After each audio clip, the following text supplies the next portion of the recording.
그렇게 일을 보고 나왔는데 저기서 귀인이 은정이를 끌고 가는 게 보였어요. 제가 귀인을 불렀지만 귀인, 은정이 둘 다 못 듣고 그냥 가는 겁니다. 그래서 저랑 광희는 귀인과 은정이를 쫓아가려는데 누가 제 옷을 잡아당기는 느낌이 드는 겁니다. 근데 웬 남자아이가 고사리 같은 손은 아니고 포동포동한 손으로 제 바지를 잡고 있었더군요. 아씨, 걔 놀랐잖아. 귀인하고 은정이를 따라가는 걸 잠시 미루고 저랑 광희는 아이한테 말을 걸었습니다. 애를 그냥 포동이라고 할게요. 포동포동해서요. 전 넌 누구야? 라고 물었어요. 포동이는 지 이름을 말하더군요. 다시 생각해보니까 이 까만 새벽에 아이 혼자 밖에 있는 게 의심스러웠습니다. 더군다나 귀인 친구 덕에 전 귀신의 존재를 믿고 있고요. 혹시 귀신이 아닐까? 방금 오줌 싸고 나왔는데 제 방광엔 아직 바지에 지를 만한 양이 남아있는 것 같았어요. 근데 광인이 야, 너 되게 포동포동하다? 귀엽네? 라고 포동이에게 말을 걸었습니다. 제가 포동이한테 물었어요. 너 여기 왜 왔어? 포동이가 대답했습니다. 오줌 싸려고 나왔지. 너 혼자? 응. 포동이는 화장실 가는 게 뭐가 이상하냐며 그럼 너는 뭐가 무서워서 쟤 데리고 나왔냐는 눈초리로 절 바라보더군요. 제가 다시 질문을 건넸습니다. 니네 집 어딘데? 포동이가 대답했어요. 저기. 포동이가 가리킨 곳은 그 이쁜 언니네였습니다. 저희가 다 늦은 저녁에 통나무 동네에 들어와서 이쁜 언니랑 민박집 주인 내외 말고는 이 동네 사람들은 보지 못했으니 포동이를 못 본 게 당연했어요. 광인이 물었습니다. 니네 집은 화장실 없어? 아니, 있어. 근데 왜 나와서 오줌 싸? 집에서 싸면 되지. 여기가 좋아. 너 몇 살이야? 7살. 광인은 아이들을 무지 좋아해요. 광인이 포동이랑 한참 질문 놀이를 하고 있는데 제가 야, 귀인 안 따라가? 라고 판을 깼습니다. 전 애기 넌 이제 집에 가? 라고 했고 포동이는 나 누나랑 놀면 안 돼? 라더군요. 질문은 내가 했는데 대답은 광인한테 하는 거임? 애들은 지 좋아하는 사람 알아본다더니. 결국 광인이 포동이 손잡고 앞장섰어요. 저도 무서워서 광인의 남은 손을 잡고 싶었지만 전 10세 이하가 아니라서 못 잡아준다더군요. 나쁜 년. 그렇게 귀인과 은정이를 열심히 찾고 있는데 아무 곳에도 없더군요. 광인이 저에게 말했습니다. 야, 얘네 어디서 지들끼리 뭐 먹고 있는 거 아니야? 제가 대답했어요. 야, 그러면 진짜 배신이다. 그때 멀리서 귀인 목소리가 들렸습니다. 가라고! 저랑 광인이랑 광인 손잡고 있는 포동이랑 소리가 들렸던 대로 뛰어갔어요. 통나무 동네는 통나무집이 옹기종기 모여 있습니다. 뒤로는 호랑이 나올 것 같은 껌껌한 산이에요. 소리가 난 건 산 쪽이었습니다. 허겁지겁 달려갔더니 은정이는 바닥에 앉아 있었고 귀인은 서서 은정이한테 화내고 있더군요. 상황 파악이 안 돼서 저희는 얘네가 싸우고 있는 건 줄 알고 말렸습니다. 제가 귀인 팔을 잡았는데 귀인이 건들지 마? 라고 했어요. 그래. 건들지 말라면 나야지. 그런데 은정이가 갑자기 우리하고 같이 있던 남자애를 보더니 다가오는 거예요. 포동이는 겁먹어서 광인 뒤로 숨었습니다. 그때 은정이가 무섭게 자꾸 포동이한테 들이댔어요. 광인이 은정이에게 말했습니다. 야, 너 왜 지랄이야? 얘 쫄았잖아. 하지 마. 그때 은정이가 포동이를 붙잡고 포동이 이름을 부르는 겁니다. 은정이가 포동이 이름을 아는 거예요. 돌돌.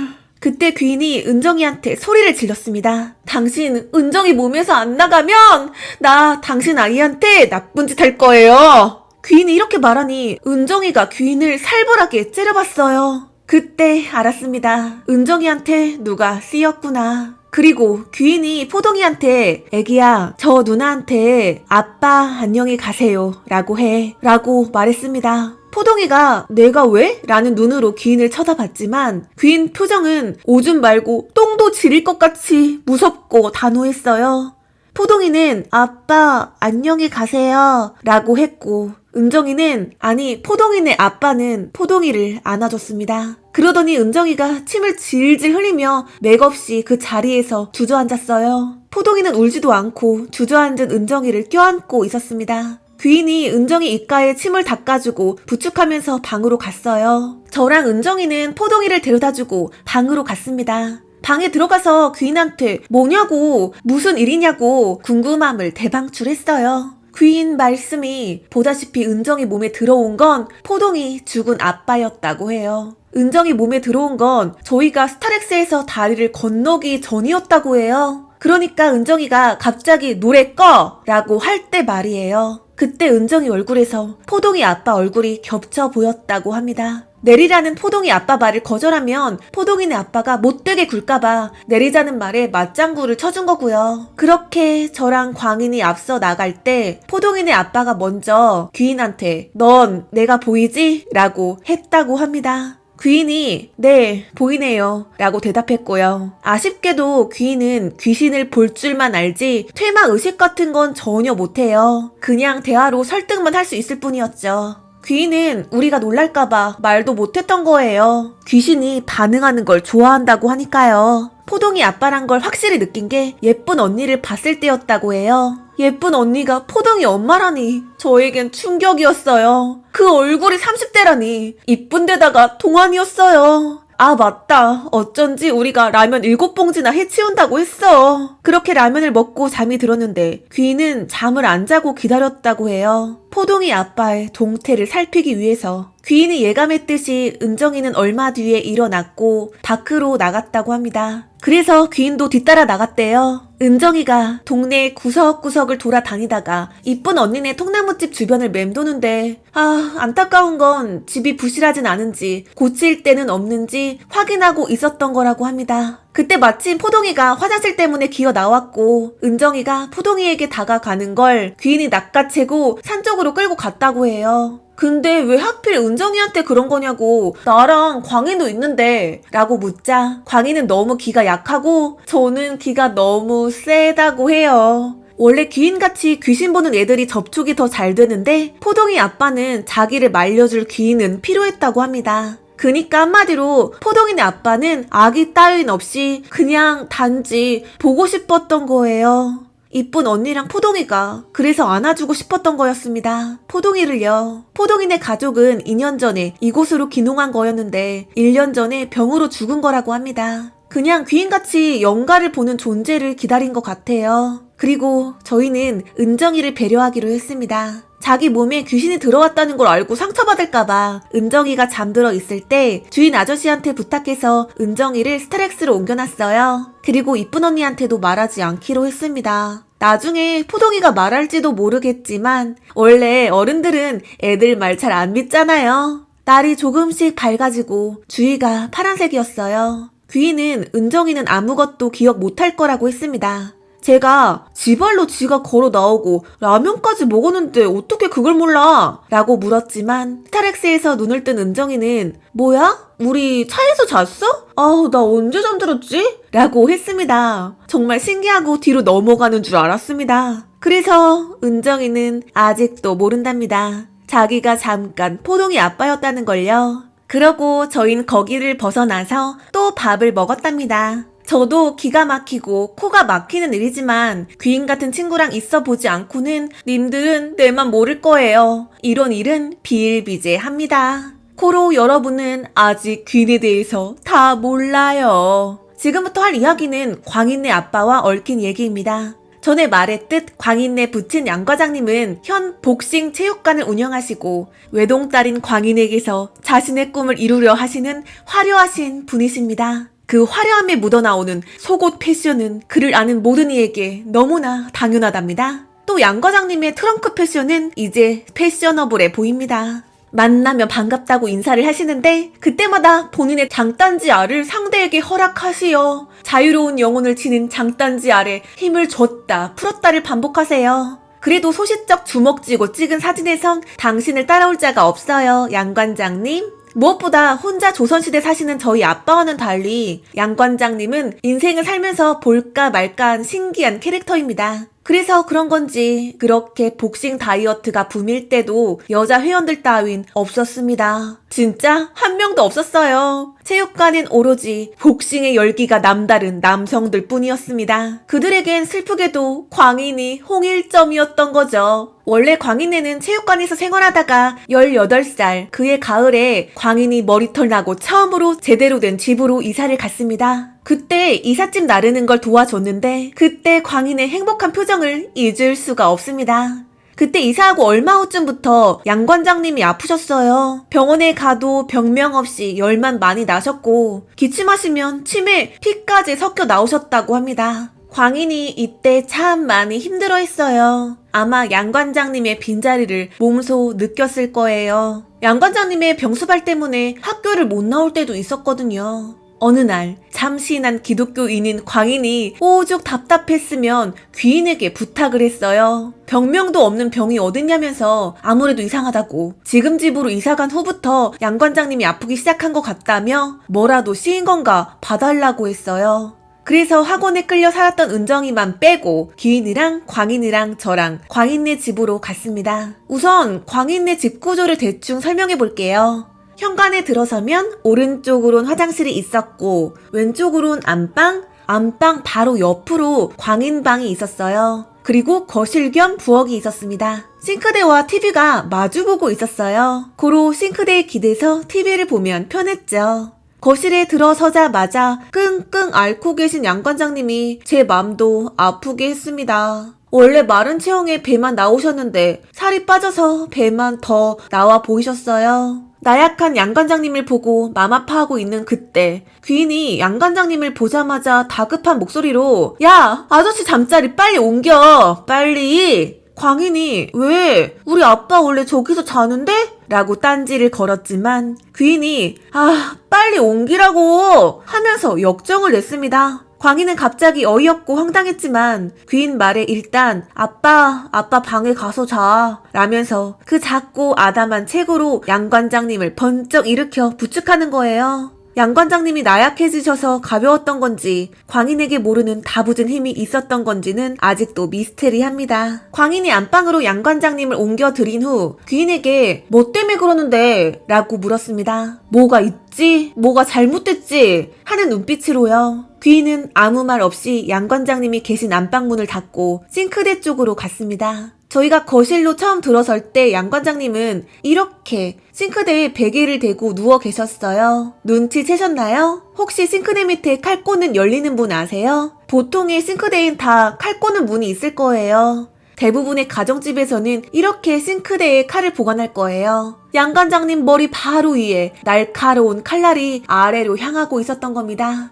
이산 후로 매일매일 그 자리에서 그렇게 주무셨던 거예요. 귀인은 그래서 양 관장님이 이유 없이 아프신 거라고 그랬습니다. 광인은 칼을 찻장으로 깊숙이 넣어버렸고 열받는다고 아우 열받아 하면서 칼 꽂는 거치대를 맨손으로 떨어뜨렸습니다. 진짜 주먹으로 쳤는데 떨어져 나갔어요. 그 뒤로 진짜 양 관장님은 나아지셨습니다. 병원에서도 모른다던 병을 귀인이 해결한 거예요. 여러분 이쯤 되면 우리 귀인에게 박수를 쳐줍시다.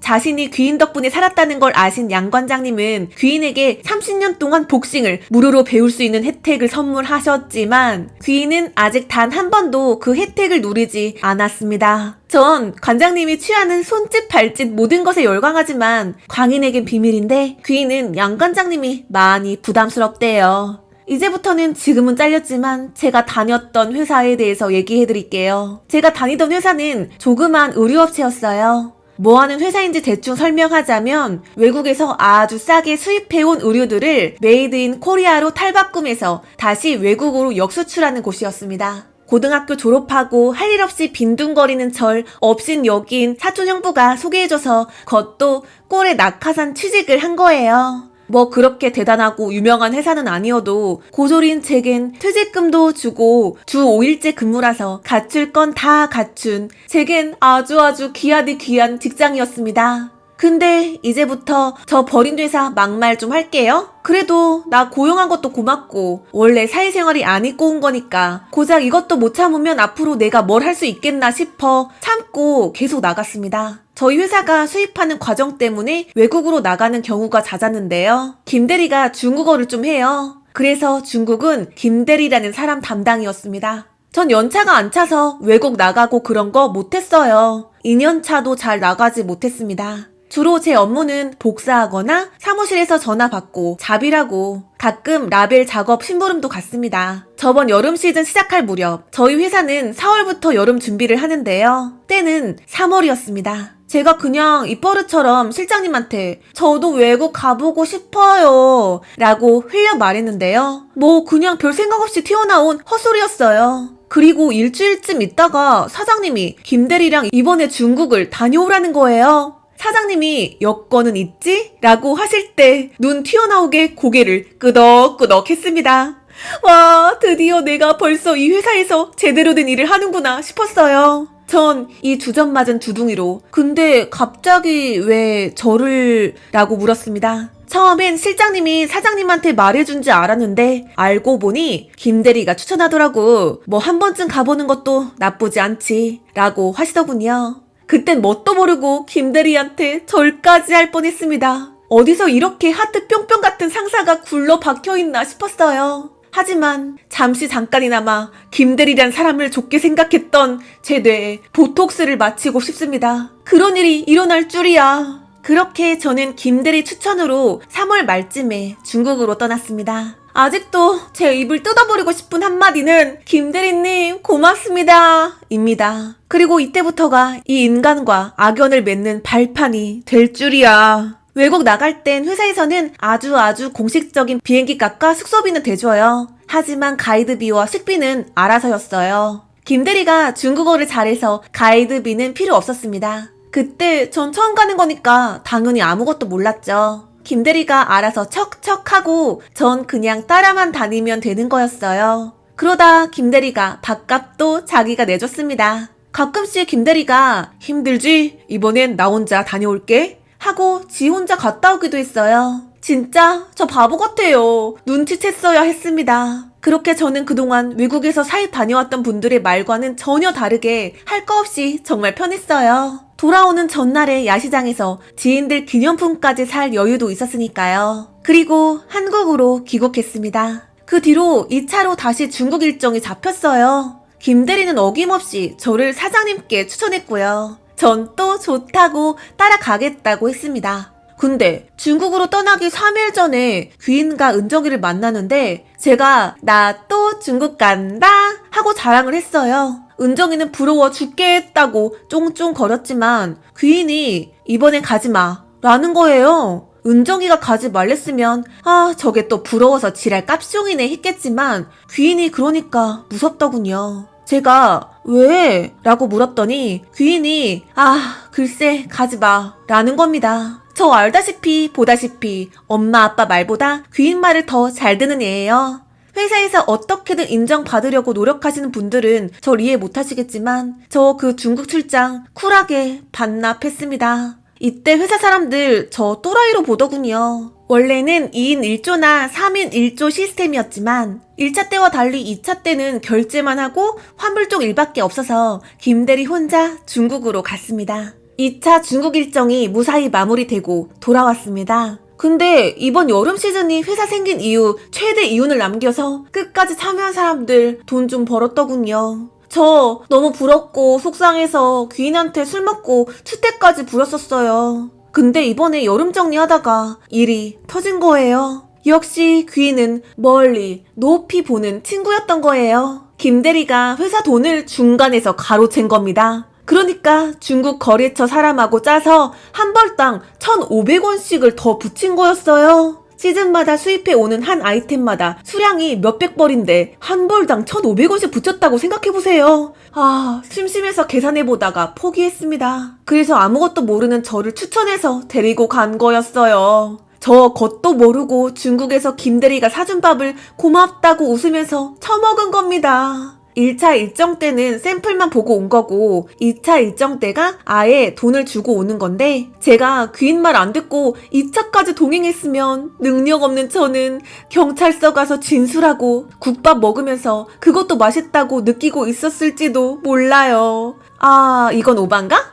어쨌든 다행히 제 결백은 증명됐지만 사장이 이런 불순한 일에 본의 아니게 껴버린 능력 없는 심부름꾼인 저한테는 그만뒀으면 좋겠네 라고 해서 저 1년가량 열심히 다닌 회사에서 잘린 겁니다. 근데 더 열받는 건 김대리가 그동안 회사에 남긴 이윤이랑 이번 여름 시즌에 남긴 엄청난 이득 때문에 사장이 김대리 신고도 안 하고 앞으로 지켜보겠다고 가로챈 돈만 돌려받고 자기 선에서 봐줬어요. 그냥 갑자기 잘린 저만 회사 사람들한테 이상한 여자 되고 정작 김대리는 멀쩡한 낯으로 회사 계속 다니고 있습니다. 저 김대리 미끼였어요. 김대리한테 정말 복수하고 싶어서 맨날 복수할 생각뿐입니다. 오죽하면 김대리를 광인네 스트렉스 뒤에 묶어서 질질질 끌고 다니는 잔인한 꿈도 꿨어요. 귀인은 이참에 저보고 다시 공부해서 대학을 가라고 했습니다.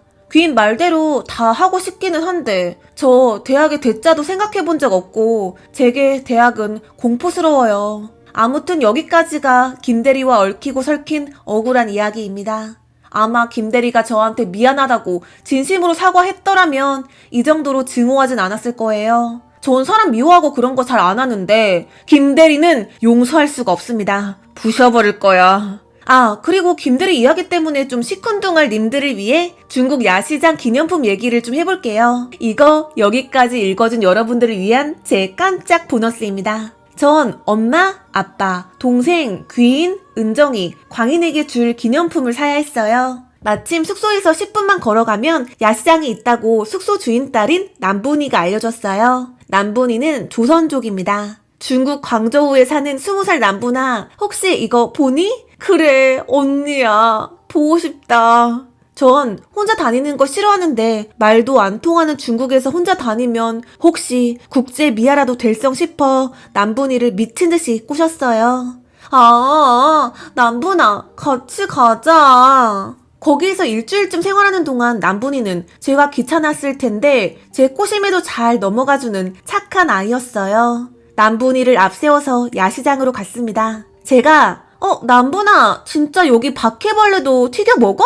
라고 물으면 남분이는 먹을래? 또 제가 남분아 저 꿀꿀이죽 같은 건 뭐야? 라고 물으면 남분이는 또 먹을래? 라며 절 경악하게 만들었습니다. 그때 배운 거는 여기 사람들은 이게 우리가 길에서 떡볶이 먹는 것처럼 아무렇지 않게 먹는 거니까 내가 혐오 떨면 안 되겠다, 조심해야지 였습니다. 그렇게 남분이랑 이것저것 구경하면서 돌아다니는데 진짜 예쁜 팔찌가 제 눈에 띄었어요. 와, 남분아 이것 봐, 엄청 예쁘다. 전 한 곳에서 몰아 사는 경향이 좀 있는데 거기서 싹 다 샀습니다. 아빠 거는 돼지 모양 재털이, 엄마 거는 동그란 옥이 매달려 있는 줄목걸이였어요. 그런데 나중에 옥 가짜라고 엄마한테 욕먹었습니다. 그리고 동생 거는 끈을 엮은 팔찌, 귀인이랑 은정이랑 광인 거는 누구 거가 더 좋아 보이네, 차별하네 라는 말을 듣기 싫어서 딱 봐도 메이드 인 차이나스럽게 생긴 뚝딱 잠글 수 있는 쇠로 된 팔찌를 샀습니다. 생김새는 비슷해도 무늬는 다 달랐어요. 그렇게 떠나는 날, 전 남분이를 울리고 한국으로 돌아왔습니다. 가족들에게 기념품 수여식을 마치고 광인이랑 은정이를 만나러 갔어요. 광인이 제가 풀어놓은 기념품에 개떼처럼 달려들어서 제일 먼저 지 마음에 드는 물건을 골라서 바로 지 팔목에 꼈습니다. 광인이 야, 이거 엄청 촌스럽다? 라고 말했지만 매우 만족스러운 표정을 지었어요. 기집애. 제가 귀인은? 이라고 묻자 은정이가 아버지 출장 가시는 거 따라가서 오늘 늦게 나올걸? 이라고 했습니다. 귀인에게 바로 제 따끈따끈한 기념품을 전해줄 수 없다는 아쉬움을 접어두고 친구들과 빠이빠이 하고 집으로 돌아왔어요. 그리고 밤 11시쯤 광인한테서 미친듯이 전화가 왔습니다. 전화 너머 광인은